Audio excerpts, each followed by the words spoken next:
Hi, in this session we're going to talk about acceptance testing. We're going to have a small intro to the language Gherkin that can enable you to communicate clearer with your non-technical business people.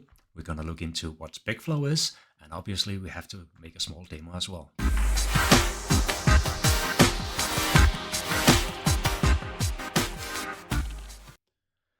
So this is the agenda for this small session. I'm going to make a small intro to what acceptance testing is and how that fits into the testing pyramid. I'm going to give you a small and short introduction to the Gherkin language and how that can be used to actually communicate clearer with your non-technical business people. We're going to look at what SpecFlow is and how that can interact with Gherkin to actually make your code run automated acceptance testing. And as I said, we're going to end the session with a small demo so you can see how it all works together. The session goals are to get a clearer understanding of the role of acceptance testing, when should you do it and why should you spend time on it. How can Gherkin help you communicate business requirements clearer in the organization, the role of SpecFlow together with Gherkin, and as I said, a small demo on showcasing how it all works. You probably know this one. This is the test pyramid. As you all know, tests are one of the fundamental pillars of CI/CD. We have to make sure that when we implement new features or change existing features, that it's covered by tests so that we don't break anything and the system actually performs the way that we expect it to.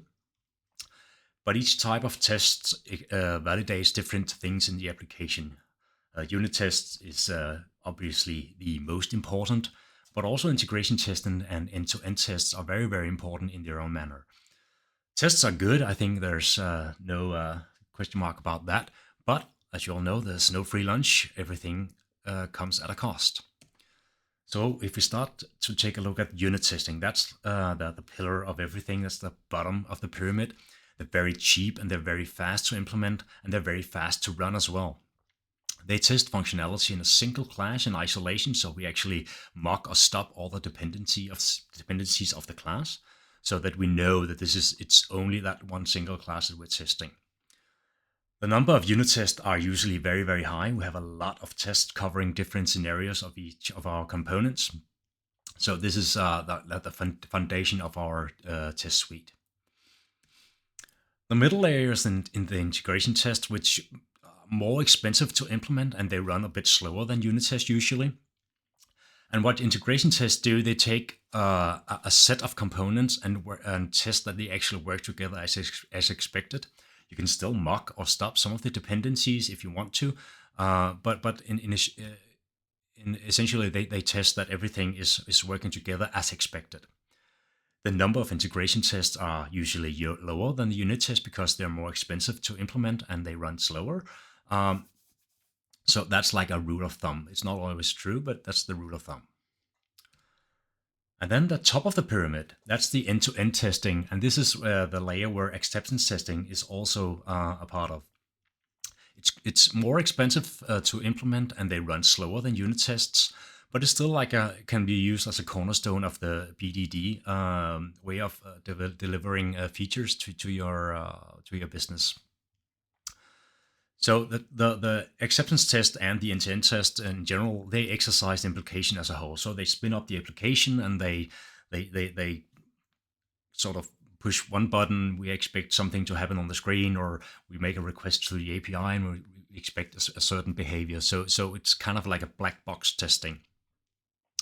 We will still usually mock or stop the external dependencies, but all internal dependencies like databases and stuff like that are tested as a part of the test. So they're usually containerized because that's a easy way to do it. But all the internal dependencies should be spun up as a part of the end-to-end or the acceptance tests.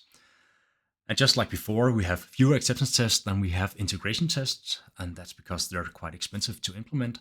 So that's a very important part. I'm sure all developers know this guy in the corner.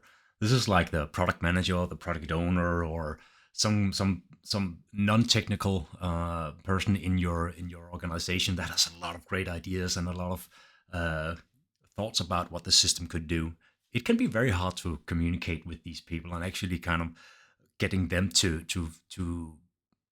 agree on what they expect the system to do in different scenarios. And this is where Gherkin comes in. Gherkin is a language that can actually translate business requirements into test scenarios. And it's written in plain English. So if you actually want, you could teach your non-technical business people to write Gherkin in a certain manner so that they could actually provide you in plain English what they expect the system to do under different scenarios. So it will definitely make it easier for developers to communicate with testers and business stakeholders. And it's very, very easy to integrate with existing testing framework for automated testing. That could be XUnit or NUnit, whatever testing framework you actually use. This means that you can write tests that can be automatically spun up and executed as a part of your build pipeline, so that you ensure that everything is working as expected before you actually put it into production. As I've already mentioned, Gherkin is written in plain English. There's a few constraints that they have to follow in order to actually make sense. And it's following the given, when, then syntax. So if we take a look at the unit testing world, we have arrange, act, and assert, and it's kind of like the same. But basically, Gherkin documents are plain text files, so it can be opened in Notepad if you want to, and it could be written in an email even. So if you could persuade your business people, your stakeholders, to write in the Gherkin syntax, they could actually provide you with what they expect a certain feature to do when it's under different circumstances in the application. So Gherkin describes software features and the expected outcome under different conditions. So in this scenario I've written here is a small test of maybe an API in a bank. So given I have an account with a balance of $100, when I deposit $50, then my account balance should be $150. That makes sense. The stakeholders can understand it, the developers can understand it, and the developers can actually take this Gherkin and use it for writing tests, and that's what I'm going to show you a little bit later. But first, let's dive into the three different steps. So the given sets up the initial context of the system, or state of the world if you want. So it could be like the given that the user is logged into the account. If we have an API or maybe a website that you have to be logged in to actually exercise of different parts of the system, this could be one of the initial context that we have to set up first. It could also be given some request to an external API is successful, or something goes right or wrong as a part of one of the external calls. But it could also be that we're not logged in. So given the request to the API is unauthorized, so we don't have the authorization to actually call the API, that could also be an initial context of the system. So this given actually, I'd say, is exactly the same as the arrange part of a unit test. Moving on to the when. The when is the actual action that the user or some system performs on your application. It is what is happening. We are doing something to the application that we expect something to happen afterwards.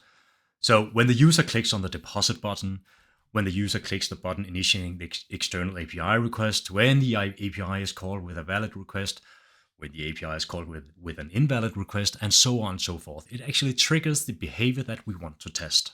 So this actually is the same as the act in our unit tests. And then we move on to the last part. That's the then. And that's where we actually test that the application has performed in a way that we expect it to. So this is the same as the assert part of our unit tests. Then the account balance should be updated. Then the screen shows the data retrieved from the external API. Then the API responds with the HTTP 504.403, or whatever you expect the system to do under the initial context that you set up and the action that you performed on the application. Obviously, it can be a lot of different parts of the system that should be set up, and that could be different stuff. Different when steps that we have to do to go to a certain corner of the application, and there could be multiple steps that we want to test afterwards under the then. and we can chain together the different steps with the and keyword. So again, this will just be plain English that will have a few steps that are linked together with the and statement. The example here is given I have logged into my account and my account has saved a shipping address. When I add a book to my shopping cart and I proceed to checkout, and so on and so forth. The and word can be used to chain together different steps. So Gherkin enables us to write in plain English how we want our application to perform under different circumstances. The next step is taking the Gherkin and translating it to .NET so that we can exercise our code. And this is where SpecFlow comes in. SpecFlow maps Gherkin to methods in .NET, so each step will be mapped to a method that will perform the setup or the action or the validation of the what is going on. It generates codes and hooks that facilitate the automated testing, and it also has hooks for setup and teardown for each test session, so that we could set up a container and tear it down when we're done doing different things. And that's basically leveraging Gherkin to actually do .NET code. But I think that's enough PowerPoint talk. Let's look at a demo. I've made a small application which is a dad joke API. It does not have a UI. I want to keep this as simple as possible. However, it's important to note here that if you have an UI, you can use a tool like Selenium to actually test through the API, through the UI if you want to. But we don't have a UI here. I want to keep it as simple as possible. So it's only an API. The API can do three things at the moment. It can return a random joke, it can return a specific joke, and we can create a new joke. But let's jump into Writer and take a look at this small application. We have a web API here. It has one controller. Nothing fancy. We have three methods, as I already told you. We have a get method that would return a random joke. We have a specific get for a joke with a certain ID. And we have a post endpoint for creating a new post. I've created a create dad joke request, which looks like this. It's just a record which has a opening and a punchline. And it will return a joke which has an opening and a punchline just like before. And it also has an ID that we can return to the caller so that they know which ID the joke has been given. If you look at the domain, we have a few interfaces. We have a dad joke service, that implements these three methods that we have to use, and we have a repository that can facilitate the saving, basically, of the jokes. Now, I haven't really made a complex solution. I have made an in-memory dad joke repository where we just have a list of jokes. So as soon as we shut down the application, all jokes are gone. But in order to keep this as simple as possible, I don't have any database or anything like that. The dad joke service basically is just a pass-through at the moment. We could have some data here that some business logic here that could do different stuff, but right now it's just a pass-through as it is right now. So let's just try and run it and see what we can do. I've prepared a few requests here. Let's just spin it up. So let's see. We can create a new joke. So I got fired from the transmission factory today. Apparently, I was not putting in enough shifts. Get that return, and it has ID of 1. So if we call the get request with 1, we get the joke back, and we get a random joke here. Obviously, there's only one joke at the moment, so we will always get this one back. So very, very simple stuff here, but it will do enough for us to actually show what SpecFlow and Gherkin can do for us. Just close all this, and then let's take a look at the acceptance test project. We have 3 folders. So we have features, hooks, and steps, and let's just go through them one by one. If we open the features first, this is where we have our Gherkin. this is basically just a description of what we want this file to contain. This is a simple test of the dad joke API. So this is just a way to communicate in our test explorer what feature we actually have here. And then we have the scenarios, and the scenarios are basically a test. And we have this is the title, which is here, get a random joke. And as we can see here, we have the given, when, and then. I have installed a small SpecFlow helper here in Writer. I think there's one for Visual Studio as well. So that actually makes it a little bit easier to navigate from the feature file to some of the other files. The steps are the C# code that are linked together with our Gherkin. So if I just open the joke step definitions, let's just do like this so that we can see both of them. Oh, here we are.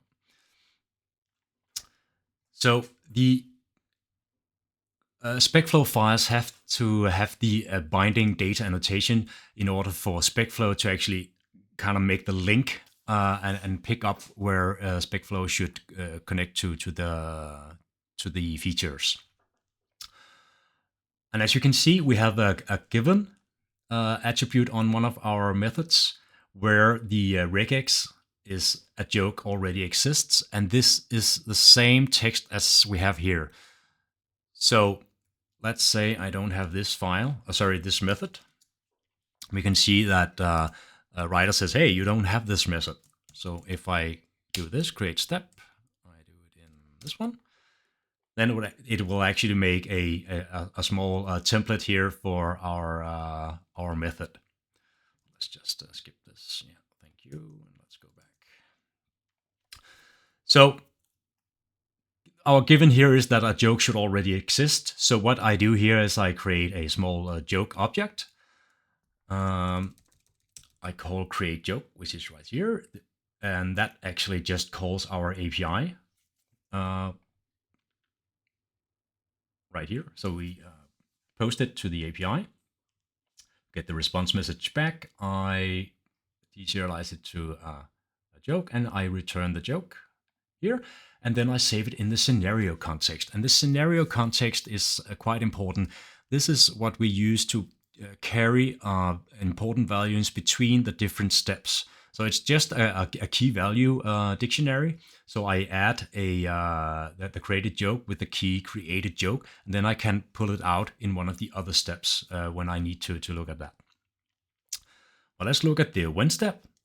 The endpoint for a random joke is called. Now I just call the endpoint, and I expect to get a joke back. And I also save that at the scenario context so that I can actually check that it's the correct joke that I got back. And then in the then, I validate that when I pull out the joke from our scenario context that we added here, it should not be null. And that's basically the test. So I create a joke just to make sure that the state of the system is correct. We already know this existing joke now. I call the random joke endpoint and save that in our scenario context, and I validate that the joke has actually been created. As you might have noticed, I inject two things into my joke step definitions class. I inject the scenario context, and I inject the an HTTP client. So where does they come from? And this is where the hooks come in. Now, if we open this one, let's put it away here.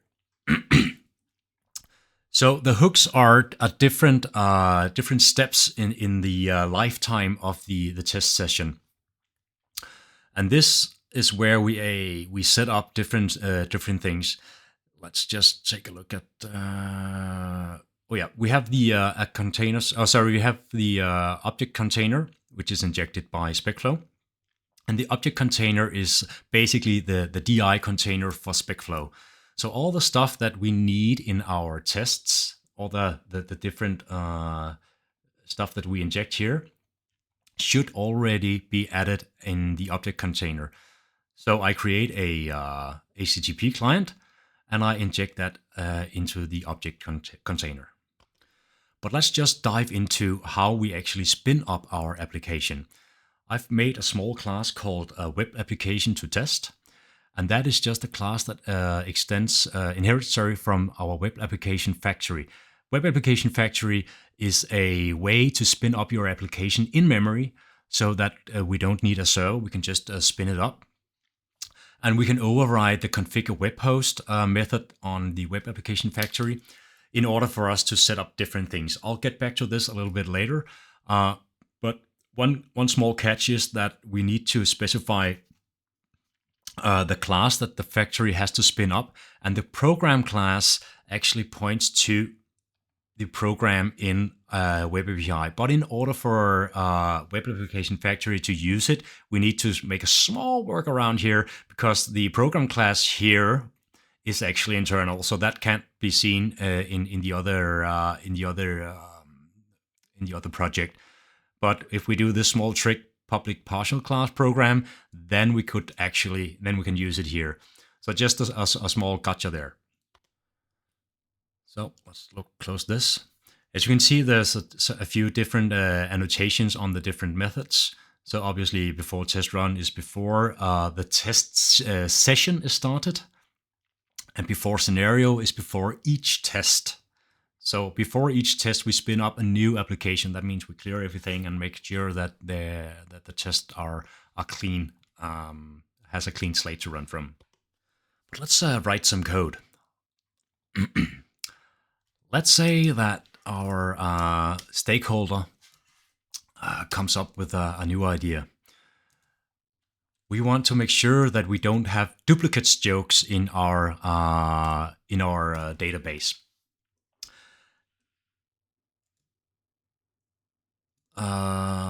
We just create a joke just for something to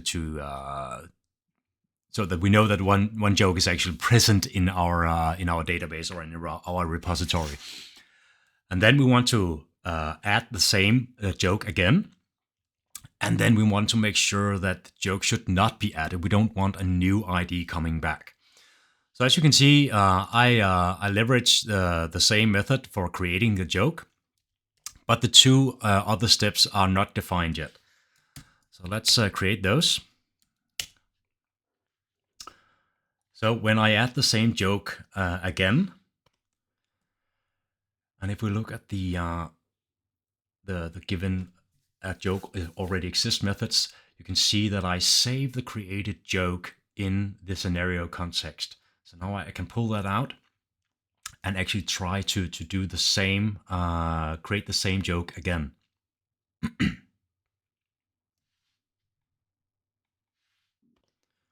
Sorry, I just realized that this is the joke that we get back. Obviously, let's just save the create that joke request in the scenario context as well. Joke to create and add joke. Now we can get the same object out of the scenario context and try to create it again. So that's the when step that we're trying to do. So joke to, and I pull it out. Create joke, joke to create. Let's just await that and make that async.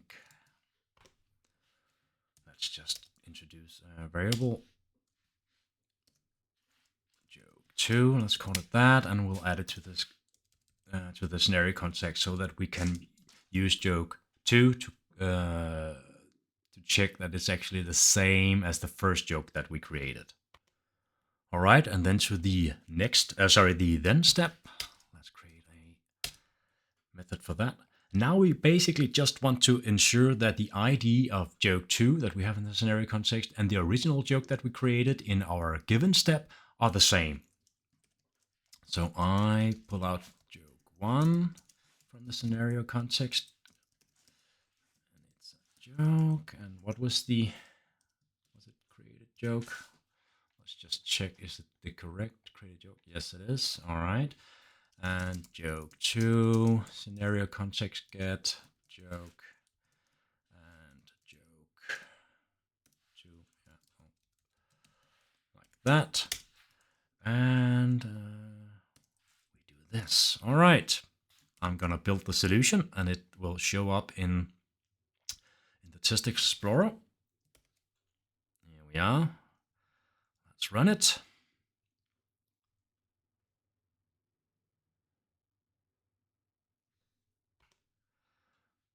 Oh, I just realized, yeah, it passes, and it shouldn't pass, right? And that's because it should be the same. Let's try again.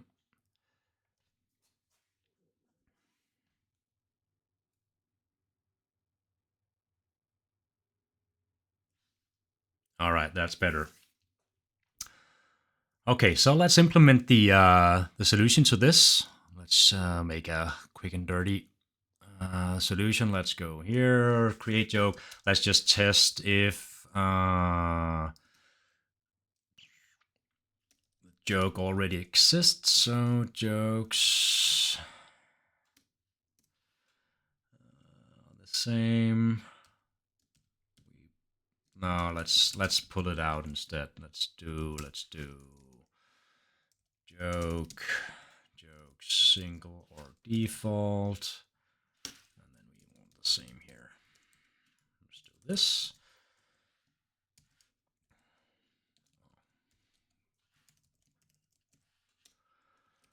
Okay. And if the joke is not null, we already have the joke in the repo. We just return the joke from the repo instead of actually creating it again. All right, let's run it. Oh, I have a syntax error somewhere. Oh, I totally get that. Let's try again.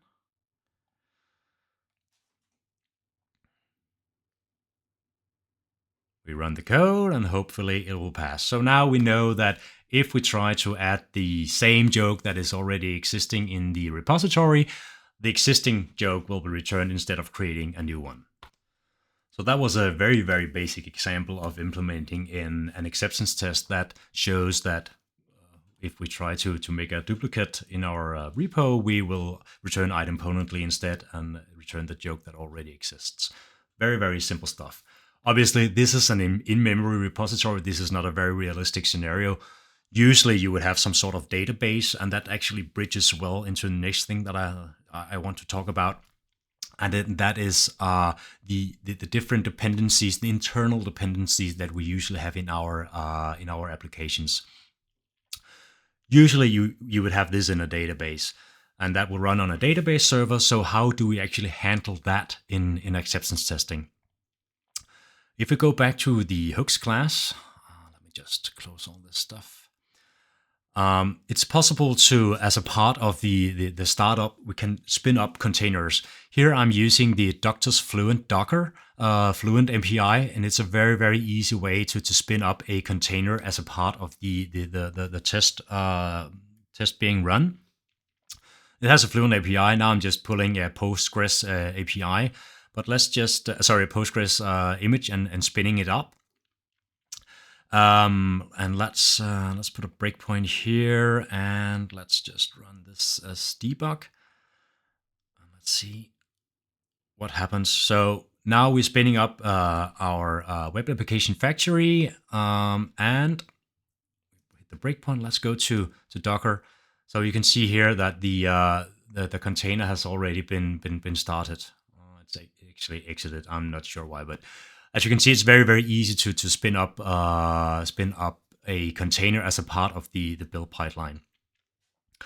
And if we go to the web application to test, this is also easy to override the different settings that you would have in the app settings in the web API, for instance. So that would locally, when you're testing, you maybe have a container running where you have your database there, but that connection string will not be valid as a part of the test. So we have to override that, and that's pretty easy to do as a part of the configure web host. We can run the builder.configure test services, and we can say, okay, in the connection strings dot my connection string, I want to use this connection string instead. So this way you could actually spin up a container with your database as a part of the test. Tell SpecFlow, hey, I want to use this connection string instead, point to the test container, and that will integrate to that instead of your other containers. That means that when you run this in your build pipeline, you don't have anything, you don't need anything to be set up beforehand. It will spin up the container as needed, and it will be shut down as a part of the after test run. As you can see here, I have just this container disposed, and it will turn down the container, turn it off, and discard it. All right, so this is my very, very short introduction to what you do when you do acceptance testing, how to use a Gherkin, and how to use SpecFlow together with Gherkin to provide acceptance testing in an automated fashion. I hope you enjoyed this, and don't hesitate to reach out to me if you want a chat about this. I'll always be open for answers. For questions and answers.